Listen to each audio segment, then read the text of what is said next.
Sa mga susunod na oras, posible pa rin ang mga pag-ulan. Nakataas po ngayon ang thunderstorm watch sa Metro Manila, Bulacan, Rizal, Laguna at Cavite.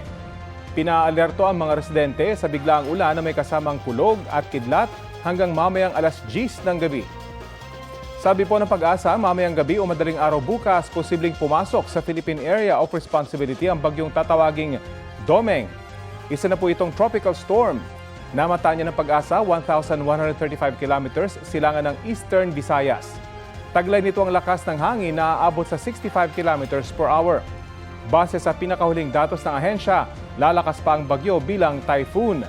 Pero lilihis ito at posible nitong hatakin ang southwesterly wind flow o mahinang habagat. Dahil dyan, asahan ng malawakang ulan at posibleng deklarasyon ng tag-ulan. Sa ngayon, nagpapaulan na ang trough o extension ng bagyo sa ilang bahagi ng Mindanao. Southwesterly wind flow naman ang nakaapekto sa Western Visayas, Negros Island Region, Zamboanga Peninsula, Soc-Sargen, Barm, Llano del Norte, Misamis Occidental at Palawan.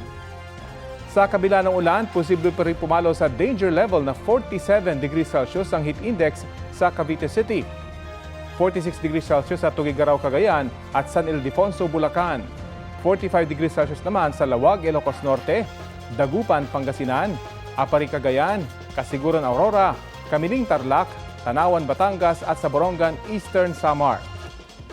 44 degrees Celsius naman ang posibleng heat index sa Pasay City at sa 12 iba pang lugar sa bansa.